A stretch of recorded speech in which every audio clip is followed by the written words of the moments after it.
Hello and welcome to the Miserable Metal Mind podcast, episode number 18, a podcast involving three metal fans of a similar age and heritage. Two of these fans like to listen to new heavy metal music, one of them does not. Once a month we meet up with recommendations for him and you to try to change his miserable metal mind. But before we go on, if you could subscribe on whatever platform you listen to us on, it really helps us out. Look out for reviews of both live and recorded metal on our website too. So, as Paul is taking a break for the next couple of months, we have a podcast aficionado, friend and fellow metal fan, Mr. Carl Black, standing in for us and giving us a lift. Please welcome Carl. Hey. Hello, everyone. Welcome. So we often have a guest that help us convince the miserable metal mind, and this month is no different. We have Mucker J, the director of STMS Studio and director of Breaking Bands Festival. Please welcome Jay. Hey. Right. Different accent already. So we'll tend to start with what have you been up to, and Simon, what have you been up to? Opening Christmas presents, eating chocolate. You chocolate? You know, yeah, riding my bike. Doing the festive 500. What's the festive 500? Basically, you have 8 days to ride 500k, which is like 300 and odd miles. I don't know what it is in miles. And have you done it? Yeah, of course I did it. Of course I did it. I did 108 miles on the last day. On New Year's Eve, I woke up and sat on my bike here for 6 hours. Oh, so you're not out on the road? Well, not on New Year's Eve. It was horrible. I did about 300k outside. Right. The rest of it, the other 200, I did indoors. So you're slacking basically these days. Well, I mean, I'm not going out in 40-mile-an-hour winds. Treacherous out there. You can't go around doing stuff like that. What are you talking about? No, honestly, the cold doesn't bother me. It's it's when it's wet, cold, and windy. Like, do you ride a Harley? No, I wish. I wish I'd get round quicker. If you rode a Harley, you wouldn't get round at all. It's a hardly moving, son. Is it? So yeah, that's pretty much all I've been doing. I'm messing around with the kids, obviously, because we've all had Christmas. So yeah, that's it. Anything exciting, Carl? Not really. Not going to gigs. I wanted to go to the Anthrax Creator. That didn't work.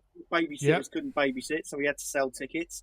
And wanting to go to the Acid Rain show in Birmingham, car decided to leak radiator fluid everywhere. So best not drive that 100 odd miles up the motorway. So not going to gigs, and Christmas eating lots of mixed pickle. Very good. 5 jars over the Christmas period. Love it. You did miss an extremely good gig at Acid Rain. Thank you for that. I'm sorry, but it was. But not Anthrax. You realise you said not Anthrax, just Acid Rain. No, we've been through that one. We're not going through over that again.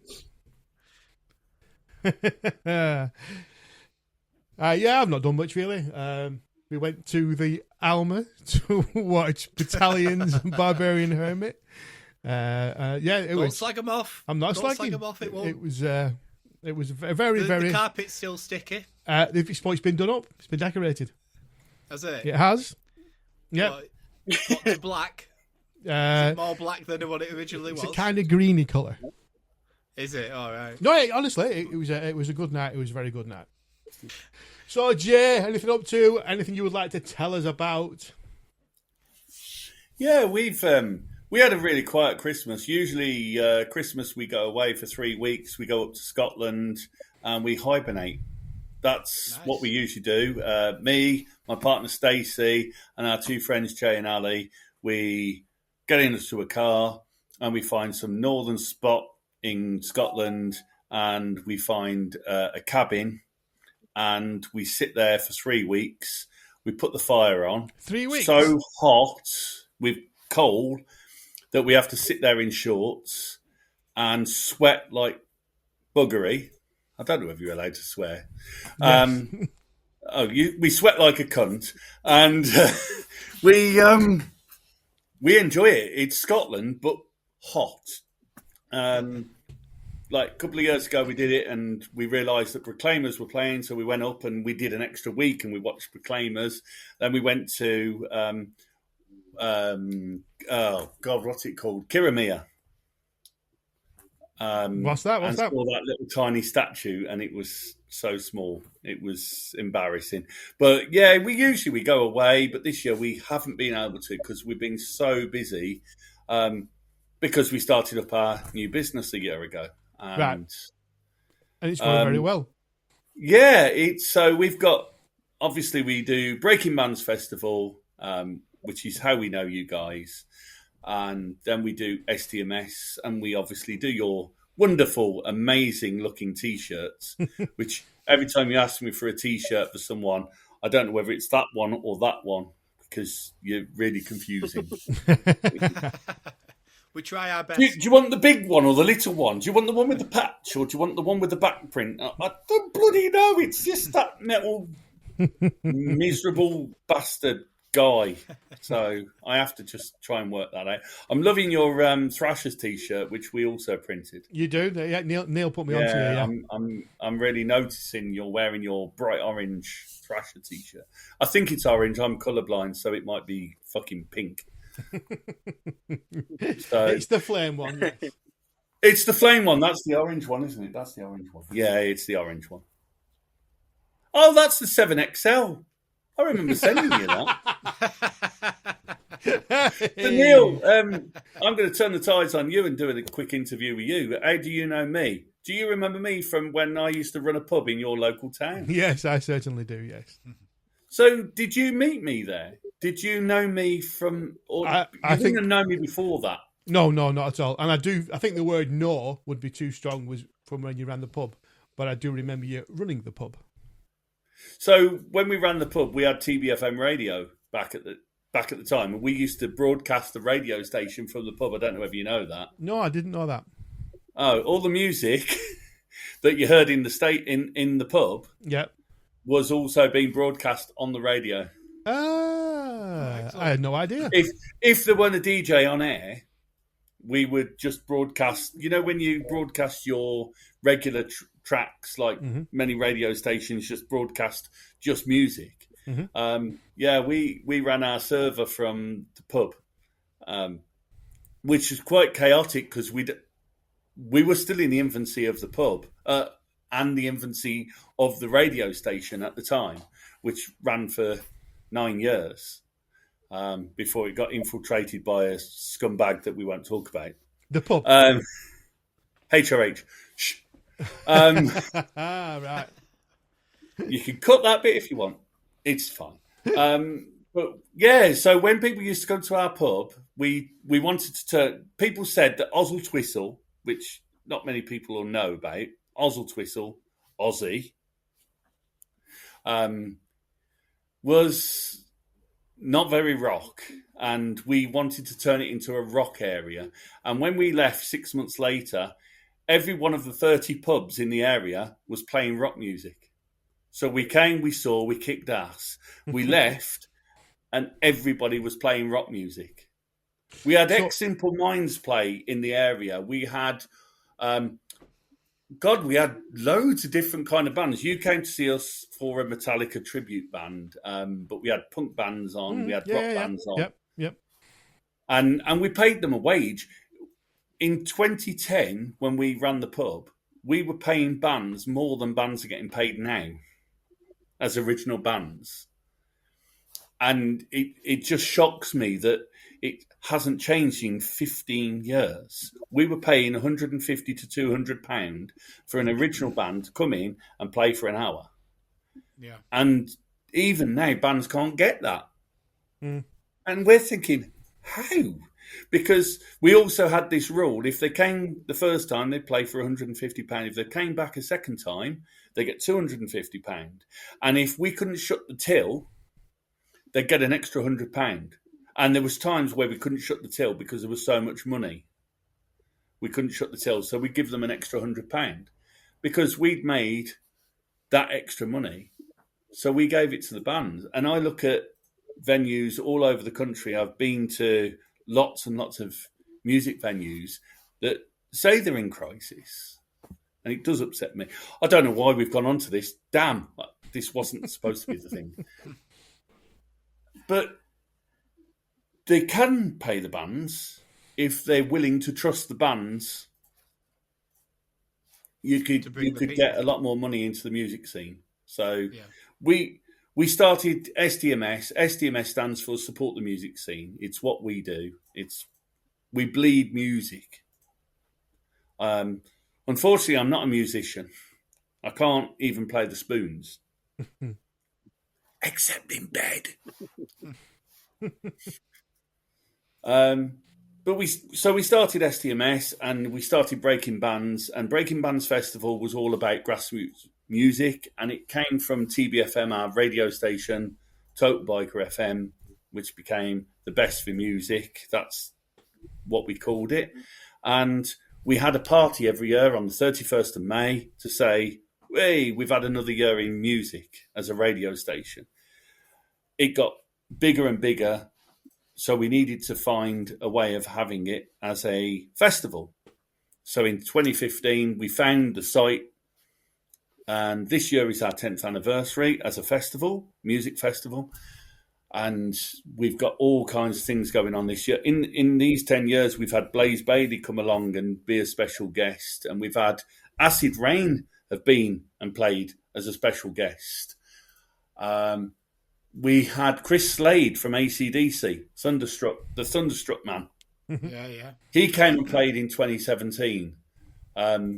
He was supposed to play in 2015, but he phoned us up in 2014 and said, I've had a call from AC/DC, and you know when Phil Rudd got house arrest? Yep. So I met Chris Slade in 2013 and asked him if he would be interested in coming and supporting a brand new grassroots festival. And he said, I would love to, with the Chris Slade timeline, which is all about what Chris Slade has done over the last 50 years, which is Asia and Tom Jones and all kinds of bands that he's been involved with. It's insane. Manfred Mann Earth Band. Just so many. Michael Schenker Group. I can never remember all of them at once. So I chatted to him in 2013 and he said he would love to come and play for us in 2015. And then he phoned me up and said, I really can't come and play for you. I can't commit to it because AC/DC have asked me to come back and do the Rock or Bust tour. Do you mind? I'm thinking, you can't really say no, can you? No, he's going to go, isn't he? It's like, you're not really asking me, are you, Chris? You're not really asking me. You're telling me that you're going to play in front of 5 million people. Yeah. So we went off, played in front of 5 million people. Rock or Bust made ultimate millions and billions. And then I got a phone call from Chris. When I say from Chris, his wife phones and then puts him on the phone. And he phoned me up. He said, I'm up for playing next year. Do you want me to play? And we'd already booked Blaze Bailey. And I said, I really can't. We've already got Blaze Bailey. And you think to yourself, sorry, mate, we've got Blaze. I think that was still a good comparison for a small festival. I said, but I would love you to play next year if you'd be up for it. Of course I would. I promised I would play for you. And he brought his Rock or Bust drum kit to Breaking Bands, 10 feet away from people. Bear in mind, 5 million people had seen this drum kit from 100 feet, 200 feet, 300 feet away. And he brought this drum kit. And one of the biggest things about this was our team, our stage team, spent 6 months practicing setting up his drum kit, an imaginary drum kit, because it had 27 drum mics. It was the most insane kit you've ever seen. I'm not stage technical, so I didn't know, but they... Simon will know. Simon will know. Yeah. 27 drum mics, Simon. What do you think? Yeah. Yes, it's all right, isn't it? Can you do it in 30 minutes? You should hear him. Can you strip a stage and rebuild a stage in 30 minutes with 27 drum mics? Not anymore. 28 minutes. Brilliant. They did it in 28 minutes when he came on stage. And guess what? The show was delayed by 15 minutes because someone forgot to put the batteries in his in-ears. Oh, my God. It was brilliant. It was absolutely brilliant. But you know what? It's part and parcel of being involved in music. You see things from a different angle and stuff like that. So anyway, I've waffled. But it's our 10th anniversary this year, and we're inviting a lot of people that have been involved with the festival over the last 10 years to come along. We've got headliners that were playing at 1 PM that are now headlining because they've grown to that stature. That's cool. That's very good. Of headline position. Yeah. Every band that's playing this year has played, or every headline band has played previously. Right. And they've grown, and we've seen them grow from a 2 o'clock slot. You imagine a band at 2 PM. Who's watching a band at 2 PM at a festival? Me. The diehards. The diehards, yeah?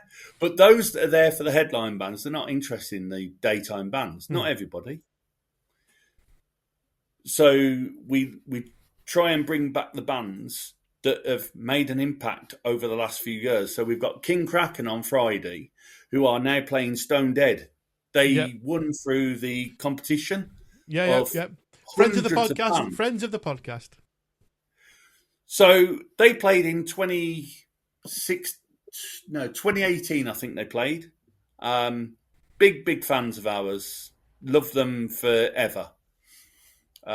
So for them to come back and be a headline band, that's a big thing for us. We've got Saturday headliners. I didn't even know when we said about this band that they'd played before. But I'm a big fan of Dan from These Wicked Rivers. We've known Dan for, well, pretty much forever. I've known Dan for a long time. He's a brummie like I am. And These Wicked Rivers they've exploded. And they're not playing small festivals anymore. They're playing huge festivals. They're doing tours. They're doing headline tours. They're selling out. So for them to come back, and they're coming back as a special guest. And then Sunday night, we've got Ward 16, who they played in 2017, and the singer, Kerry, was 2 days due to drop her baby. Yeah. We had...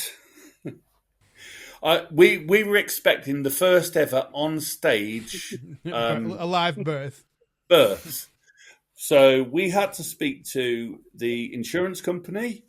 We had to speak to the police, the fire, the ambulance service. We had a maternity woman on the side of stage. What are they called? Midwife. Yeah, that's it. We had a midwife side of stage.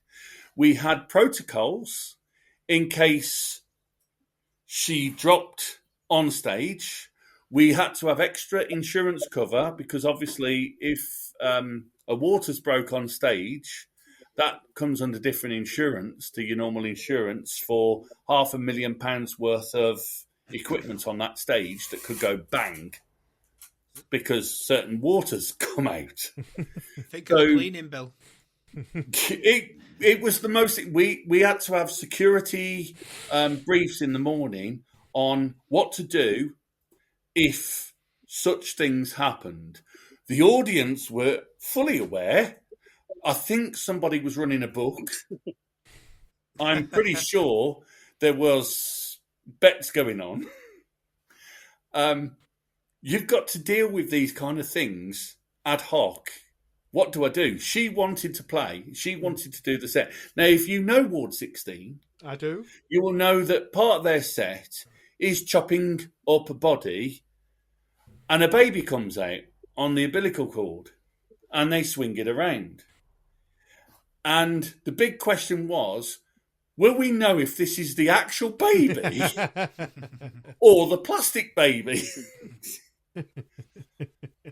So this all comes in as part of the festival fun.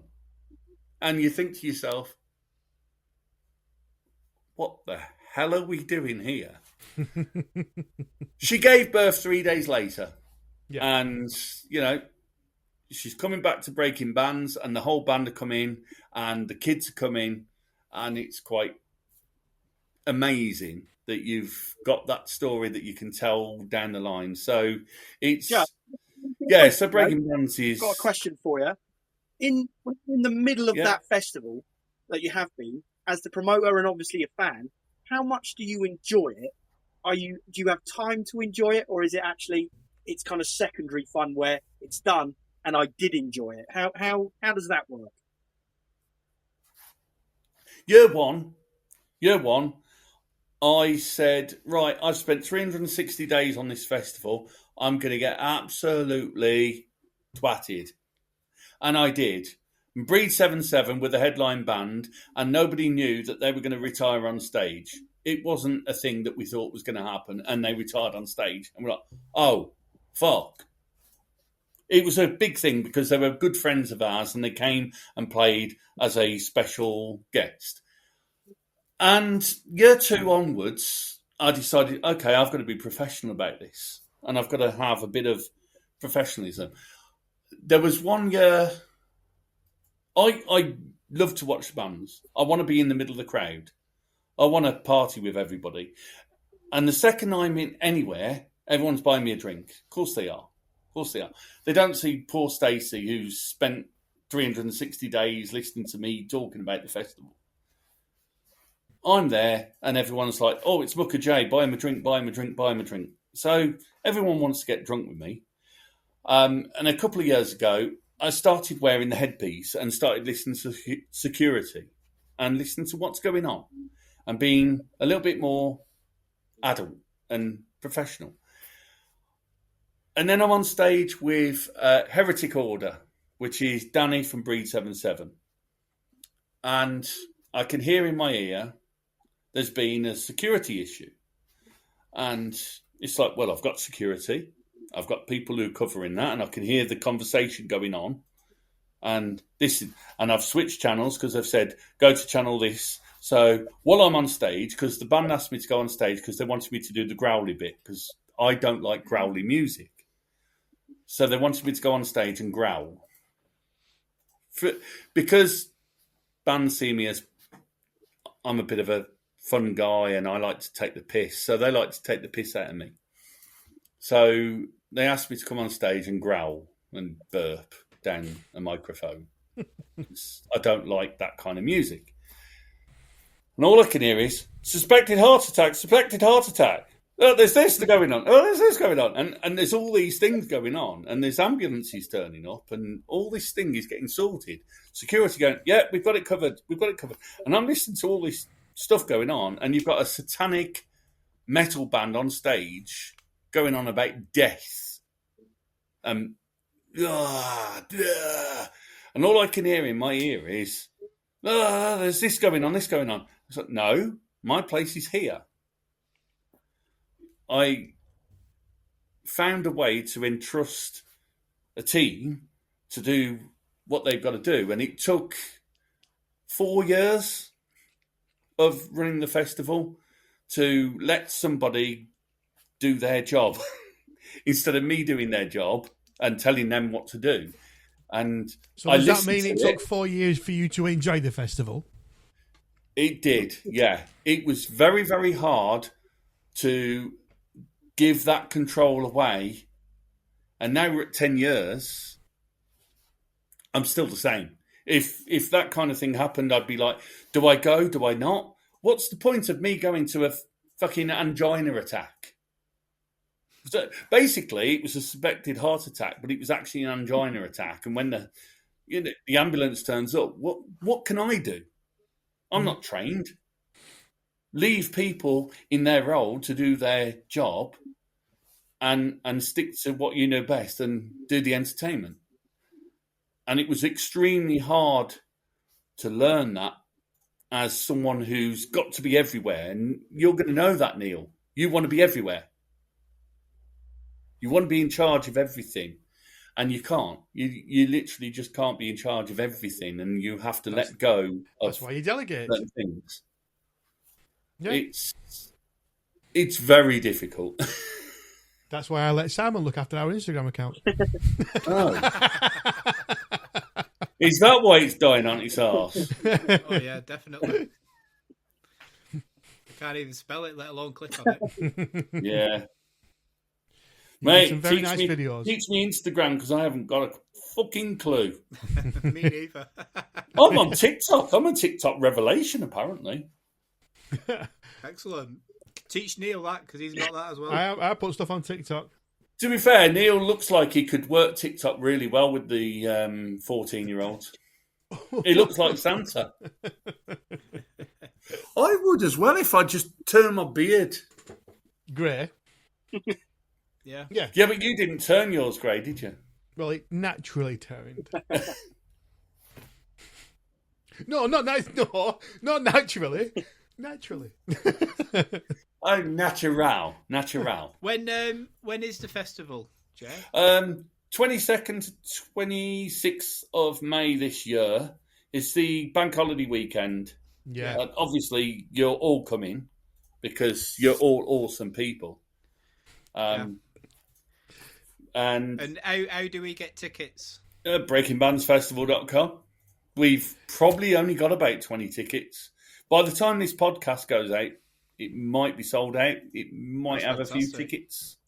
And what's the capacity? How many do you expect? And this is the thing, right? I have a fear of crowds. Right, I'm going to see Iron Maiden and who's the other one we're going to see this year? Who else did I book? Guns N' Roses. Yeah, I've booked Iron Maiden and Guns N' Roses. Nobody there. You'll be fine. Yeah, nobody's Guns N' Roses. Yeah, but it's my birthday that weekend. So my birthday's Saturday. We've got Iron Maiden Friday and Guns N' Roses Monday. Which Maiden gig? Which Maiden venue? Brum. Both in Brum. Right. One's at Villa Park, obviously. Oh, obvious. I have a serious fear of crowds, which people really confuse the fact that I run a festival. How can you have a fear of crowds and you run a festival? So I run a festival that people of my ilk who have fear of crowds can go to. And there's groups out there on Facebook for people who can only go to small crowded festivals. Well, that won't be Neil. And there are actually specialist groups out there that people join because they want to go to festivals that are sub 500 people. Because when they get to the past 500 people, it gets to a difficult stage. 500 people, for me, I can cope with. I had a chat tonight with a guy and he said, I can see that you're still struggling with the numbers. And I went to see Breed 77 just before Christmas in Birmingham. And I still had a bit of an issue. There's 150 people in the room and I still struggled. I had to stay at the back of the room. I had to see my exits constantly. There couldn't be more than 10 people behind me. There's a lot of people out there that have this issue. Breaking Bands can't grow bigger than it is because of people that have that issue. And so because I have that issue, I can liaise with those people because we have a lot of people that say, don't make it bigger. Please don't make it bigger. We could go 2,000, 5,000 in an instant. Yeah. We've got the field. We've got the places that will give us the field in the same area that we are. We've looked at it constantly and we've asked the people and they've said, please don't. They don't want us to go bigger. And from a personal perspective, I'm glad. Obviously, going bigger comes with bigger costs. You get more insurance. You have to pay for more of this and this and this and this and this. Yeah. We could probably sell twice as many tickets doing Breaking Bands, but then it wouldn't be Breaking Bands, would it? It's all about grassroots. Grassroots bands only ever play in front of small crowds. We're giving them their first ever biggest crowd. Their first ever experience of a crowd of 300-400 people. most of the bands that come and play the festival have never played in front of that many people.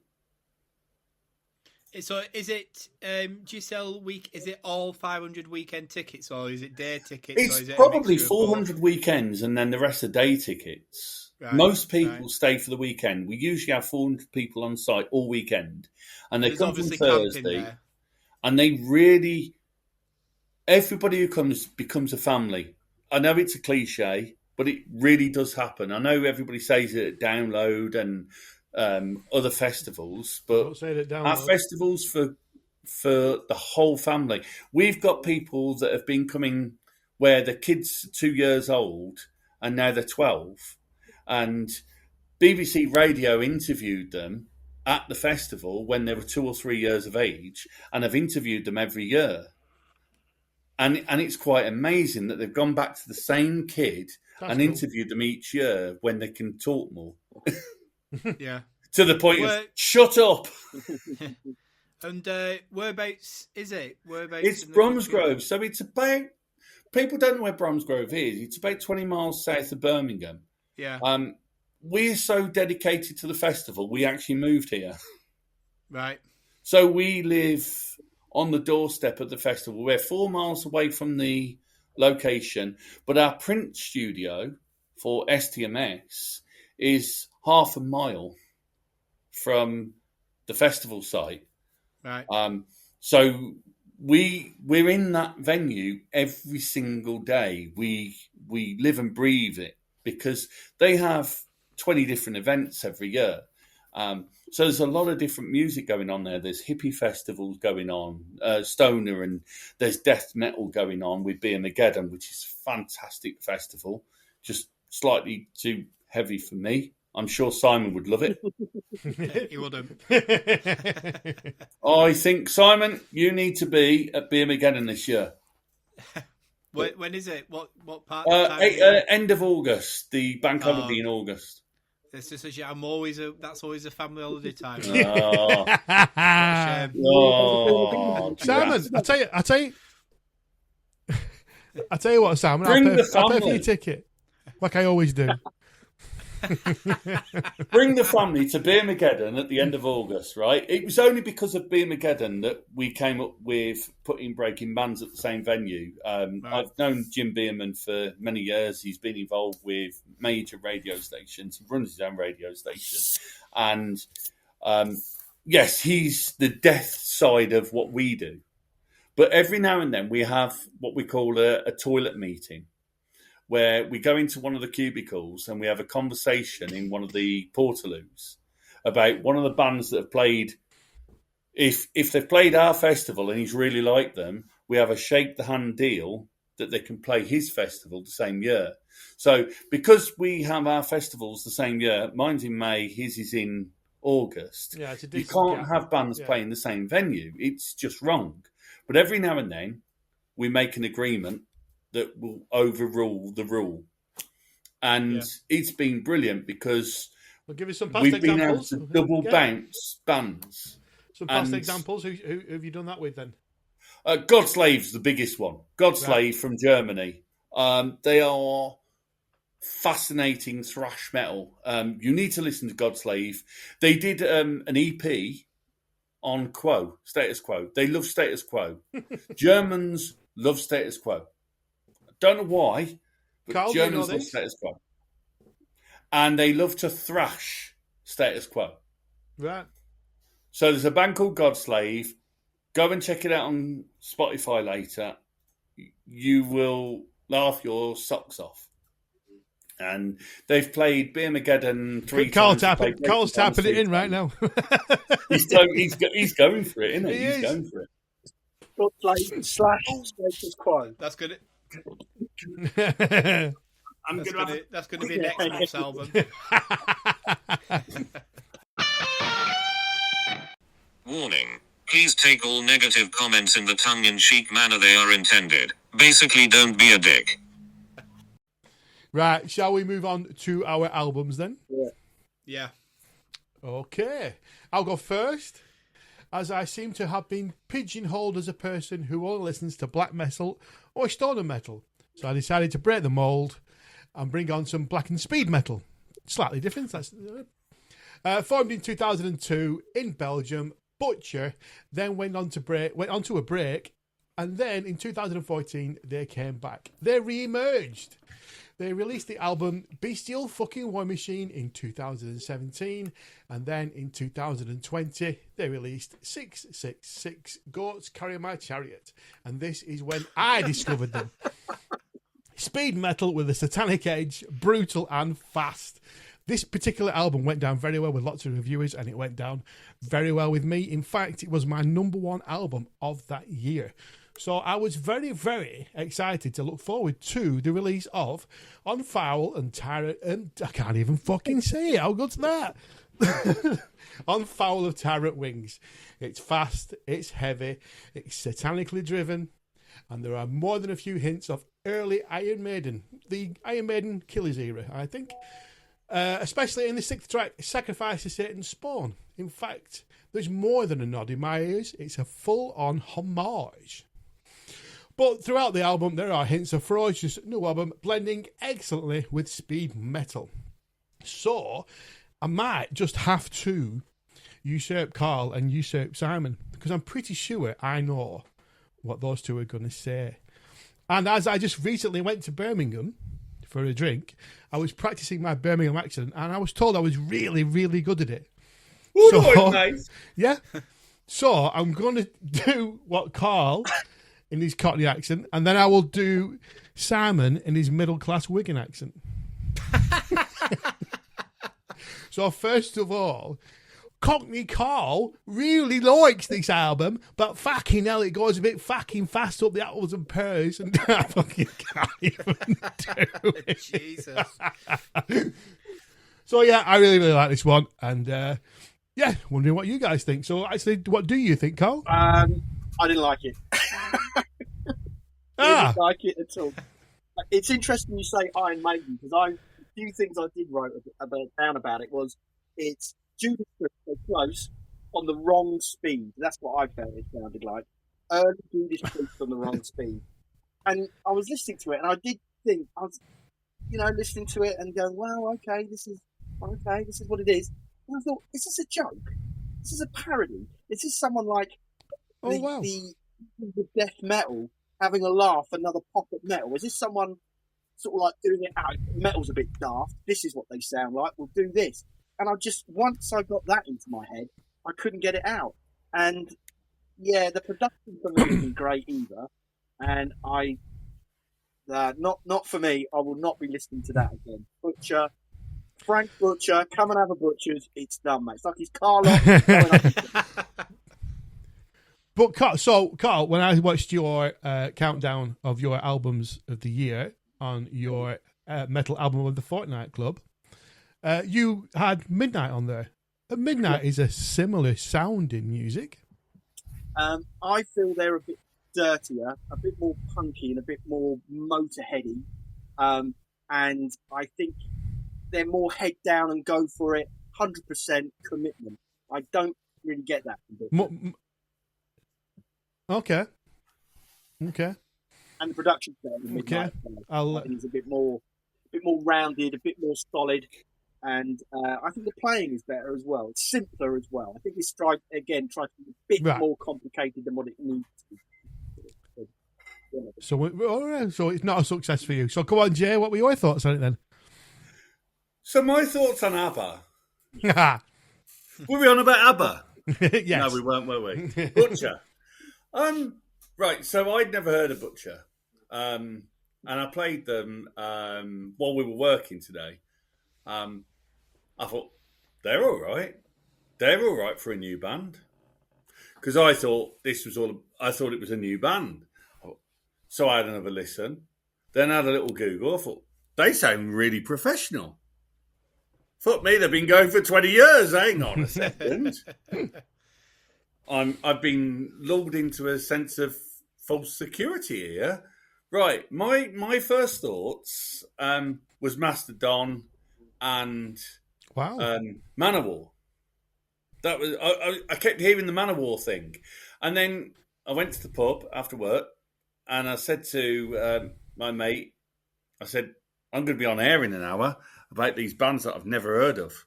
Have a listen to this track. Tell me your first thoughts. And he went, Annihilator. All right. Oh, shit, yeah. Angels, what's it called? Angels in Hell. Oh, fucking hell. Yeah. No, that was the other one. That's the next band. No, I can't remember now. No, this band in particular, we kept thinking I like this band. I'd never heard of them. And they've been going for 20 odd years. So, what? Yeah, they've only got 3 albums out. In 20 years? So that they started in 2002, then packed in 2007, then came back in 2014. Lazy bastards, aren't they? Yeah. When did they come back?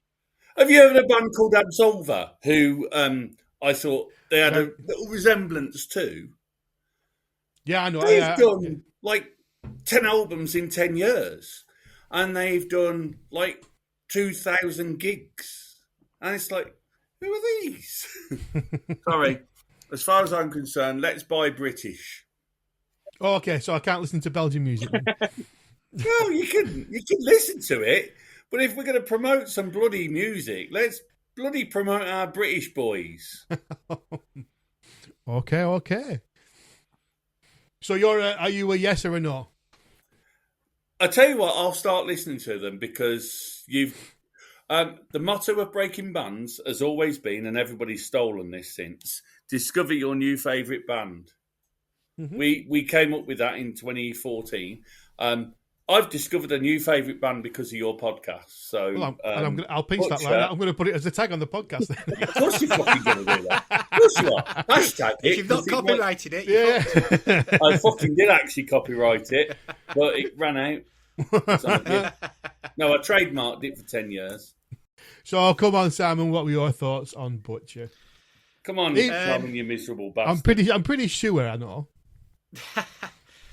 Well, it's funny because he reminded me of Manowar. I thought Manowar, and I thought I might be on my own with that one. I thought the singing reminded me of the first couple of early Halloween albums as well. Yeah, you can have that. But I reckon that's more of the, like the Walls of Jericho era before they did Keeper of the Seven Keys. Again, it's the same old. Yeah, it's the same old with me. I didn't think there was many songs to sing along to on here. There's nothing to really get your teeth into. Track 6 is a complete rip-off of Phantom of the Opera. It's not a rip-off, it's a homage. It's a fucking rip-off. You can sing Phantom of the Opera to it. I'm surprised Steve Harris hasn't got a writing credit on that song. Well, at least you agreed with me, at least. Yeah. Well, when you said it, and I thought, all right, well, it's not just, but you can't not say it because it's right there. It is right there. It is right it there. Sounds like Clive Bird on drums, doesn't it? Yeah, it does. It's when you said the whole album feels an homage to it. I thought, well, track 6 definitely. No, there's a few hints, but yeah, that. Yeah. I didn't think it was great, but I didn't hate it. I thought it was all right, if I'm honest. Win. I'm not. I knew he weren't going to be a miserable fucker. I knew he weren't going to be a miserable fucker. Well, hang on a minute. Although the last 2 songs are fucking terrible. Oh, what makes them terrible? So, song number 7 sounds like some 13-year-olds have sent it. It's like I've said before, it's like the first song you ever write.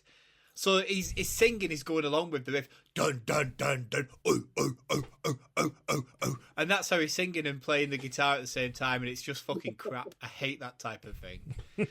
And he actually changes his singing in that. He becomes a bit more growly. He does. Well, where the 6 songs weren't like that at all, and then 7, just the last song is just fucking all over the place. It's horrible. That 9-minuter. It's a long track. That's why you don't. Well, like it. I'm not a fan of 9 minutes, particularly when they're not going anywhere. Yeah, awful. But like I said, it's just mid-80s thrash, isn't it? For the most part of it. I think it's more speed metal than thrash, but I mean, if you want to say speed metal, you say. There's a big thing about 9-minute tracks. If you're a DJ Yeah. You're not A playing 9-minute track is the perfect moment to go for To a go and have a shit. piss. Go Yeah, for a yeah, shit. No, Yeah. it's piss. A piss? yeah. Do you have a 9-minute piss? Well, I drink 5 litres of water a day, so yeah. I could go for a piss during Paranoid. 2 minutes, 14 seconds. If I need a shit, I need Shine On You Justice Crazy for all. Diamond, 14 minutes, 12 seconds. Yeah. Fair play. But, So- yeah, I wish they'd have shut the butcher shop and left it shut, really. Oh. Hey, for-dumph. And so that's it. That's Butcher done. I think we got mixed reviews on that one. We'll go to Carl's choice. Okay, well, I don't know as much as about High on Fire as Neil knows about Frank Butcher, but I learned about High on Fire through Robbie, your mate from the podcast. He put one track on when we were driving up to download one year, and I didn't think that much of him. But this new album that's come out last year, Come Off the Storm, absolutely blew me away. These big, chunky riff songs, these huge, almost sort of like collection of just a song based around one riff that just builds and builds and builds. I absolutely loved it. It was heavy as hell. I love the singing, that perfect pitch between sort of, it's not death metal, but it's not clean vocals either. It's really gruff and grimy in there. Really loved it. And it really did strike a chord with me. And I just kept wanting to listen to it throughout the year. And that's why it's my album of the year. And so when you ask for an album, what better album to put on than your album of the year? So my album of 24 is High on Fire. And I think you want a track for the Spotify. I can't remember the name. I think it's Soul's Golden Palace, which sounds a bit like a Chinese takeaway, but it's an absolute banger. Big long riff. Absolutely loved it. Curious to see what everyone thinks. I'll take this one first then. I've been a High on Fire fan for quite some years. They are never at the top of my list, but they're what's the word I'm after? A reliable band. It's you're gonna get what you're gonna get. They don't let you down. It is heavy, this one, isn't it? It's proper heavy. So yeah, I like it. It's plays to my strength. That stoner, doomy, sludgy, rock and roll heavy metal. Yeah, I like it a lot. This one. Can't really think of anything else to say. Really, you've got it all nailed. Lovely, brilliant, 1-0. So Jay, what were your thoughts, Jay? My thoughts, right. So I was a little bit preoccupied before we did the old podcast, and obviously people don't know how these podcasts work and how much shit has to go on behind the scenes. And I got the wrong band, so I only really sort of got the name of the band the last couple of days or the last 24 hours. So I sent a message. I sort of sent an SOS out to my friends who are into that kind of music. And I got this back. And this is really, really good, I think. Relatively old school, having been going since the turn of the century. Combination of different styles such as sludge and thrash. Not the easiest band but to pigeonhole, but very good, and they have a variant fan base amongst the metal circuit. For fans of Mastodon, Corrosion of Conformity, and Grand Magnus. And I'm like, I can't really add to that. So we've got that one. Come on, Simon. You love heavy. You love this kind of thing. It's right up your street. Well, when it started, I thought this is going to be a banger. I thought Carl's done it again. He's picked an album that I'm going to like all the way through, as he did last time when he came on. And if I'm honest, most guests tend to pick good albums. The guitar sound on this is really good. It's just a riff monster, isn't it? All the way through, it's riffs. The drum sound is really good. The drummer's cracking. And you know what I'm like. If the drummer's good, then usually I'm in. That's me in. The only thing I can't get on with is the vocals. I don't think that's a massive surprise to most people. But Not at all. The vocals weren't for me. Track 9 though is the best song on the album for me. Again, finished poorly. The last song on this album, another 9-minuter that was dreadful. It is. I've never heard of this band, so when you're saying they've been going since the turn of the century, I've never ever heard of them. I thought this was a new band. Seriously? So, in fact, all 3 bands that we're reviewing, I've never heard of any of them. What, Alice in Chains? What? I said 3 bands. I didn't say 4. I've never heard of these. I've never heard of, and I don't heard the other 2 new ones either. That said, about the name, it is a crap name for a band. Oh, it is an awful name for a band. I'll agree with that. I will agree with that. How can you shout for that band to come on and do an encore? High on fire, high on fire. Yeah, there you go. It sounds like a song. It sounds like a song. It does. Point proven it. You can still shout it and sing it. No, it's awful. Thunderstruck. Halloween. It works for anything. Sweet child of mine. It works for anything. Fuck off. No. You can rock out to this album though. You can do air guitar, air drums along to it. The only thing you can't do to this is sing along to it. There's no catchy lyrics in this. I will agree with that. I'll agree with the miserable cunt. I'll agree with that. I will agree with the miserable cunt. And I feel that if they got that side of it sorted, then I think these would be either higher level tier band. But I've got to say we're not a Dragon's Den, so we are. On that note, I'm out. That's copyrighted, is that? Yeah, be careful. Fuck copyright. Well, you've got me in there. You've got me with you, Carl. And Simon's got a foot in until it sings. Yeah, I'm giving the response. I'm happy with that. Yeah, it was all right. Right then. Good. Here we go. Go on, Jake. Who have you brought for Simon? Are we on mine? We're on yours, pal. Does that mean I have to talk? Yeah. I ain't spoke all night. No.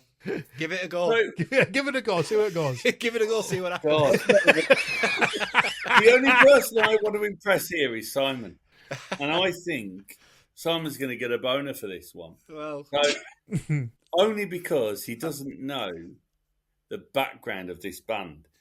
So you'd be surprised. The band is Dendera. They brought out an album last year called Master Lies. Absolutely, for me, stunning. It's got a lot of growls. It's got the dual vocals, the drums, the bass, the guitar. It's got everything. It ticks every box of most rockers and metalheads. It's not just a little bit. It does everything.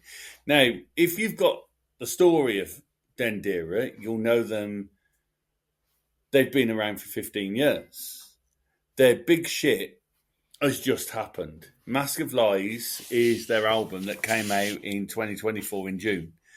I'm personal friends with the singer, so I might be a little bit biased with my commentary. But you guys have probably done your little bit of homework on the band. You might not know that the singer is currently the singer of Tiger Tales. We did know. You did know that bit. Damn!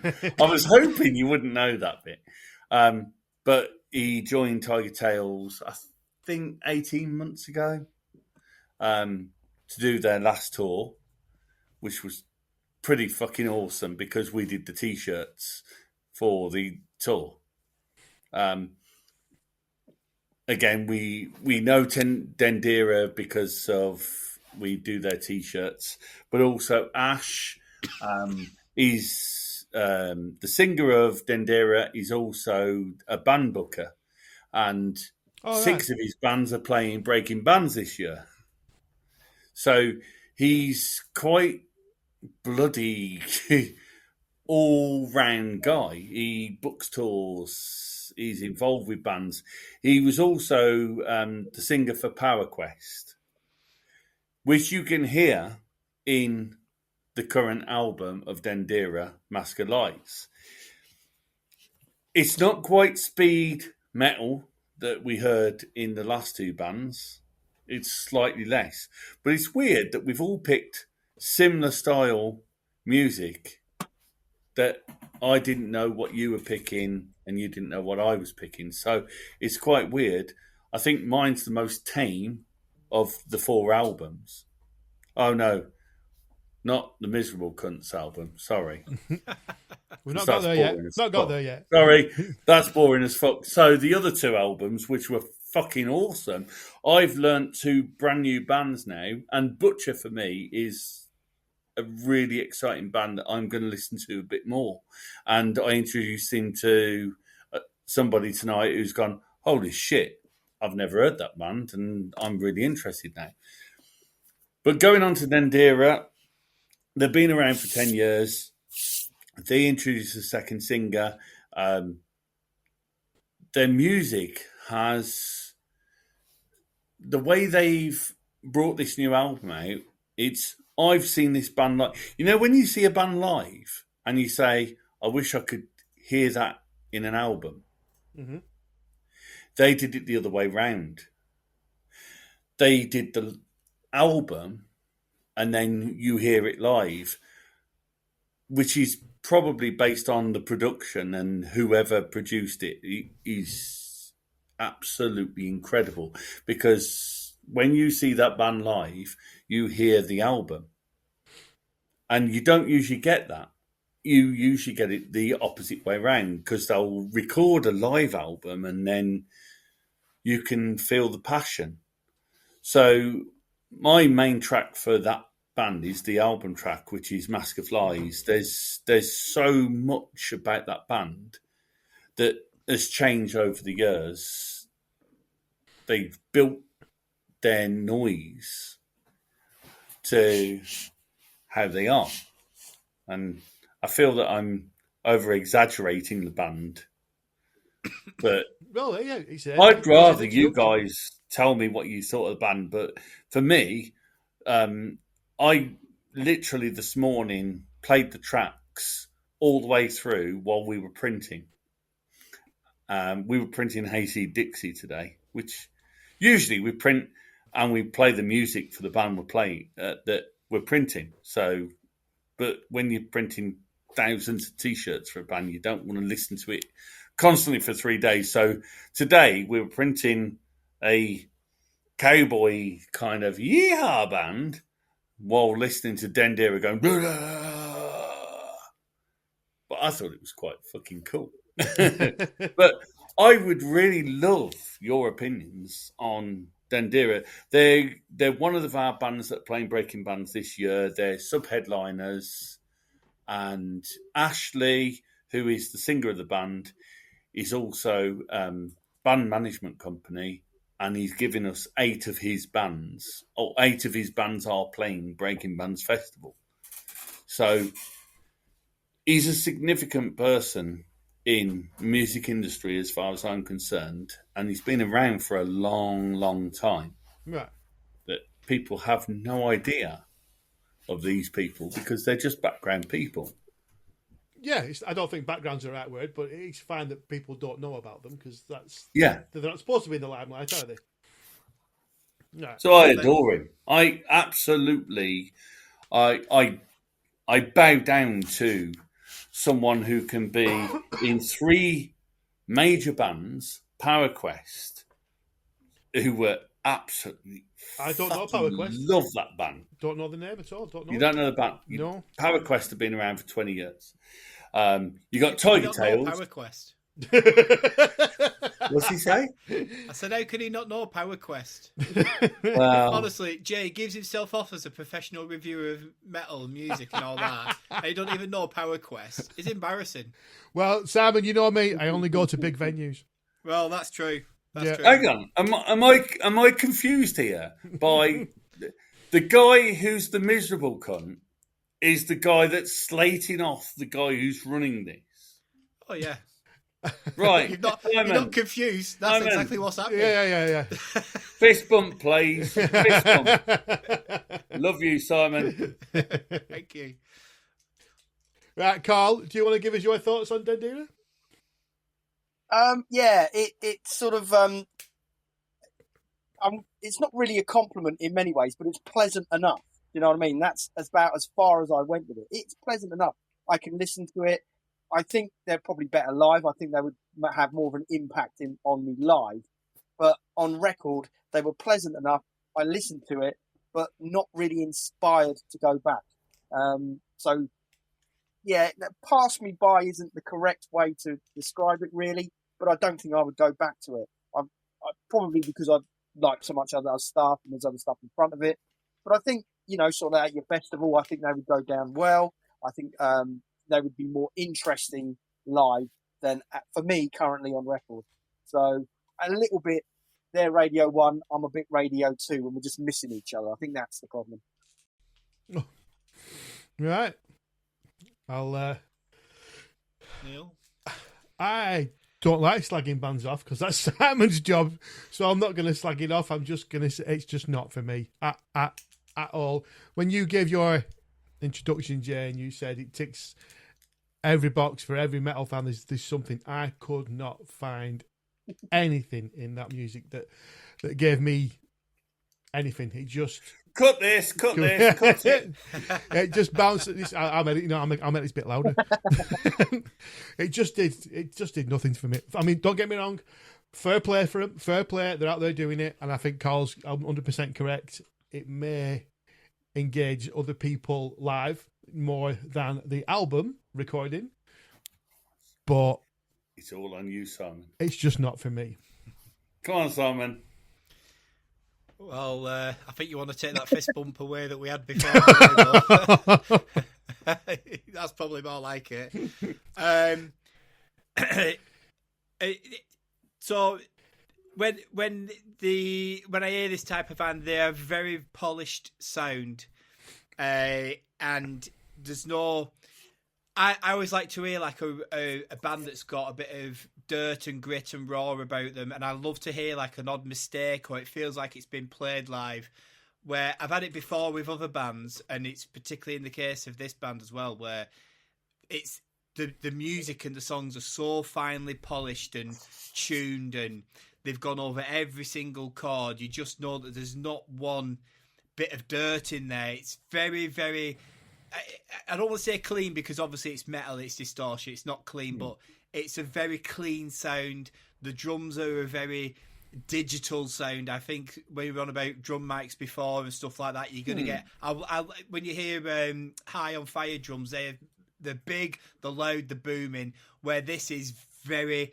The sound is a very digital sound. It's not an analog sound. I think it's over. That's exactly what I've wrote down. I don't know if that is a problem with the band or is that the band are the producers. Ah, right. Does that make a difference? Well, I don't know because I've never seen them live, and this is like I said, I've seen them live. Yeah, a million times, and they're playing Breaking Bands this year. I'm inviting you all, obviously, to Breaking Bands this year. And obviously, you're all going to come to Breaking Bands this year because you've been invited now. I think for me, it's different because I've seen them 20 times before. I think they've put the audio to try and make it sound like the live. I highly expect that what that album sounds like is exactly what that band wanted it to sound like. I don't think that's... Oh, God, yeah. Yeah, I think that's a definite... And I do generally think it's overproduced. That's... I'm proud of the album. Listening to their previous albums, I'm proud of the album. Yeah. Well, like I say, I've come to this band cold. I don't do any research. I just put the album on, listen to it. Sounds what I did earlier. Yeah. Yeah. Okay. The first song, not the acoustic intro, but the first song actually reminded me. Mask of Lies. Yeah. Is that the first song? It I reminded think it's third track is Mask of Lies. right. Well, the second track then actually reminded me of Slipknot Psychosocial in parts. Yeah, Because he tends to have he sings, he growls, and then there's a chorus. Do you know what I mean? And that is like a Slipknot staple. That's how they write their songs now. That's how they get radio play, because they've got a chorus and a sing-along bit that they're trying to get people into. That's why they get radio play.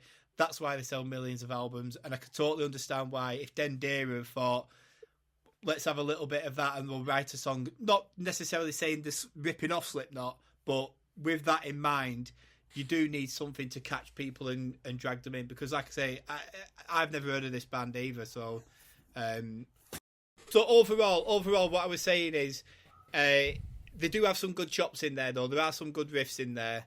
They're clearly talented musicians. I'll agree with that. I like that. That's fine. They are. It's just, like you said, Neil, it's not for me. And I do, again, with years and years of gigging, it is like there are other bands that do sound like this, and I've played with a lot of them, and it's just I really do find them uninspiring, this type of band. But they might be different live. I always find that a live act is totally different to what you hear sometimes on an album. Which is, you know what, Simon? I'm going to agree with you. It's true. Don't bloody agree with him. Oh, it's going to happen in a minute as well. Right, Simon, so I think it's time for your classic album. Yeah.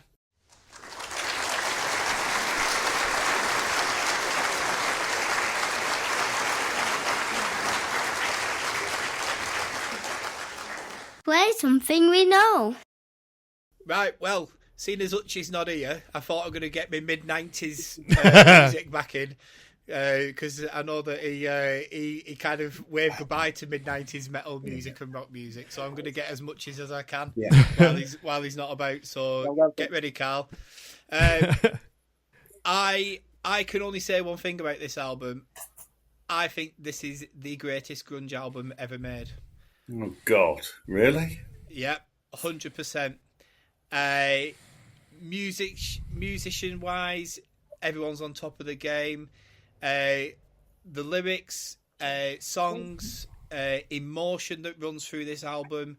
I think this is a stone cold classic. It is the best grunge album ever made.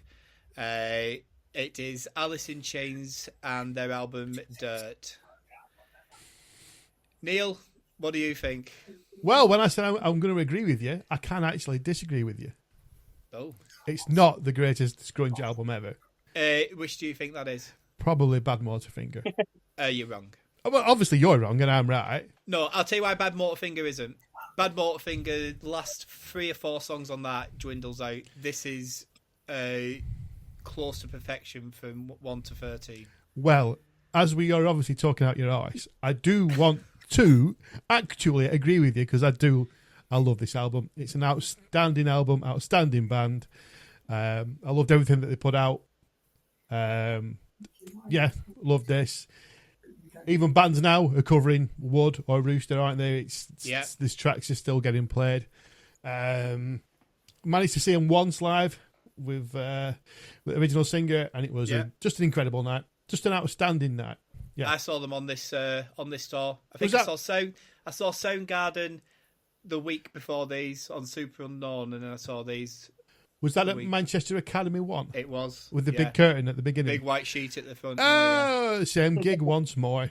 There you go. Yeah. There you go. So, yeah, I've got to be honest with you. You've actually picked a classic for a change. In my opinion, anyway. Good. Let's see what Carl's opinion of Alice in Chains and Dirt. Bold statement there, Si, saying it's the best. I'm with Bolton on this. I love the album. I think it's brilliant, but I disagree that it's the best grunge album. Rather controversially, I think Live Through This by Hole is the best grunge album. You could say that was written by Kurt Cobain, but we won't go there. The legal issues and all the rest of it, it'll be too much. But I always felt that they were the sort of more heavier of the grunge bands anyway. And I always think they were a bit more metal. They're always on metal bills and on Clash of Titans, for goodness sake, so in America. So I always thought when Facelift came out, it was a bit of a joke with me and my friends, actually, that, you liked Alice in Chains. But it wasn't until Wood came out, a little bit before this, because it was on that single soundtrack, that everyone... that totally turned my head, actually, because Alice in Chains for me were...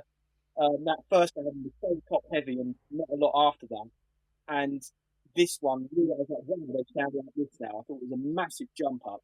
But the one thing I don't like about it is just so depressing. And when you find out the end of the story, that he's bought the farm and he's committed suicide, it makes a lot more sense.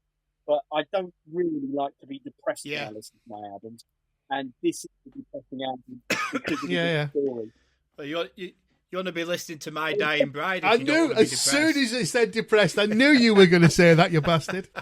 So, very, very depressing. But amongst that, I mean, you've got things like Rooster that I love, Angry Chair that is brilliant, Wood that is amazing.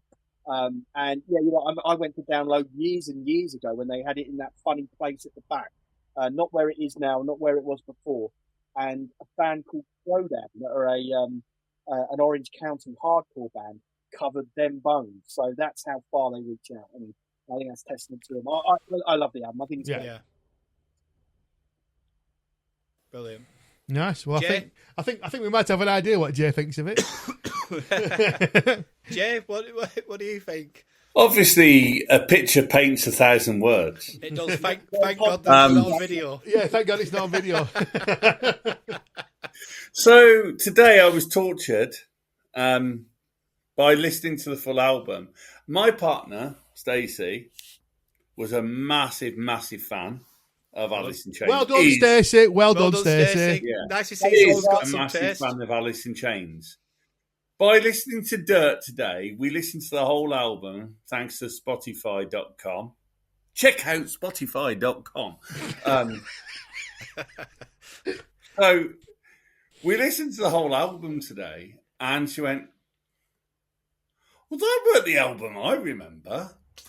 And that weren't her favourite album. She thought Dirt was her favourite album.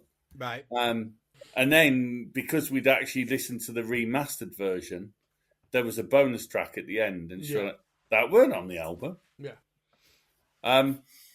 So while I was printing and listening to this stuff, I'm like, yeah, I'd have a couple of these tracks. I'm not a fan of grunge. When grunge came out, I was 16. This San Antonio, Seattle shit came out. Close. I'd only just cottoned on to AC/DC. So this shit took a back seat. Yeah. So I missed the Pearl Jam. I missed the Nirvana. I missed the all of this. I completely missed at the time because I was 16, 17. And I was in a different era of music. To be fair, I was into dance and trance when it first came out. But I was also discovering Guns N' Roses and Bon Jovi and Bryan Adams way after the time. I was only 16. And you discovered yourself as well. I was so late to music. I was so late to everything. Until I was 16 in 1992 when Dirt came out. I'm thinking back. So when I listen to that album today and go, I know that track. Oh, I know that track. Oh, I know that one as well. And Stacey, of course you know it. You'll know that one and you'll know that one. I thought, well, in 1992, I was 16, right?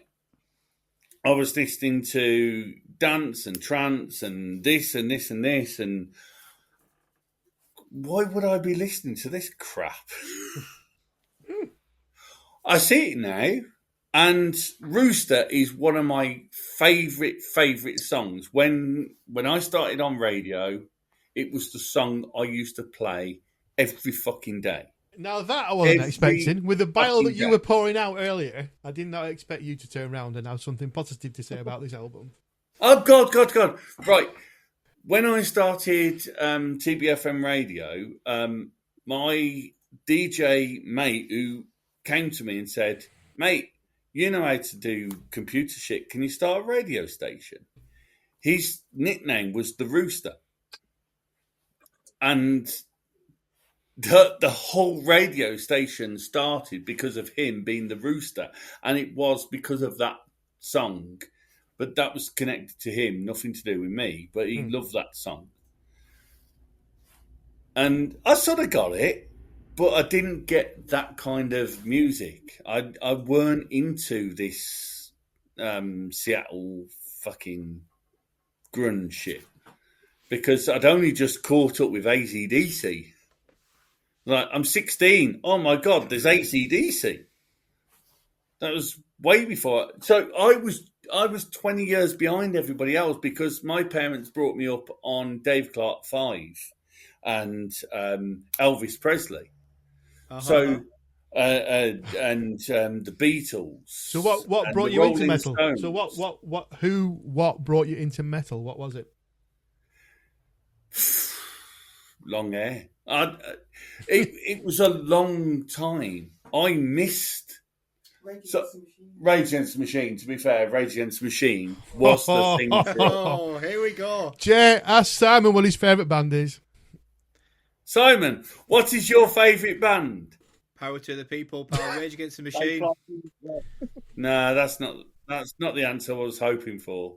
Well, sorry, that's the answer you got. Fuck you! I won't do what you tell me. Well, no, I've got a bullet in my head. I can't. Well, what you won't know is myself and Stacey met because we were the original members of the campaign that started the Christmas campaign. Is that right? Yeah, I remember that very well. TBFM started because of that. Total Biker FM started because of the Rage Against the Machine campaign. Wow. We personally know John Mortar, who started the campaign. Right. He was one of our DJs. He promised that if that song got to number 1, he would DJ for us. So there we are. The end is nigh. I am here in the metaphorical metal rocking chair, sitting, relaxing with a beer and thinking about what we have just heard. Thanks to Mucker J for his oration on the albums and the information on the festival he is so passionate about. There may be a director's cut available to buy at some time. The Breaking Bands Festival is celebrating 10 years of existence this year. It's held in Bronze Grove on the 22nd to the 26th of May, with headliners King Kraken, These Wicked Rivers and Void 16 as mentioned, plus many other bands. It's only £65, so it's a bargain. Thanks to Carl from the Metal Album of the Fortnight Club. He will be back next month. Thanks for your support. Give all the bands a listen to. As you know, that's why we do this. Cheers to you all out there. Be metal. Ta-da!